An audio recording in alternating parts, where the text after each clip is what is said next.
Qyteti i Stambollit ndodhet në bregun perëndimor të ngushticës së Bosforit, dhe ky kanal i ngushtë është e vetmja rrugë që anijet mund të përdorin për të hyrë dhe dalë nga deti i Zi dhe për të arritur në detin e Marmaras dhe në detin Mesde. Për këtë arsye, Bosfori është një nga rrugët detare më të ngarkuara në botë, madje më i ngarkuar se kanali i Panamas dhe i Suezit së bashku.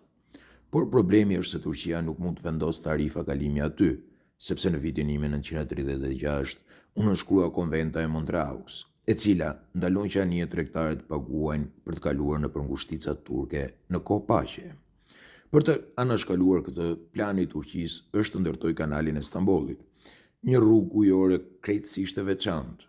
Ata duan ndërtojnë një kanal artificial prej 45 kilometrash në perëndim të rrugës aktuale të Bosforit, që lidh detin e Zi me detin e Marmaras. Duke qenë se është artificial, ky kanal nuk do të përfshihet nga Konventa e Montreux, kështu që Turqia do të mund të tarifonte anijet që e përdorin.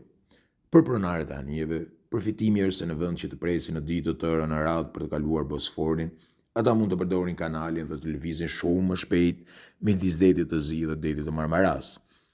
Nëse ky kanal përfundon, Stambolli do të kufizohej nga Bosfori në njërin anë dhe kanali i ri në anën tjetër, kështu që pjesa europiane e Stambollit në praktikë do të kthehej në një ishull.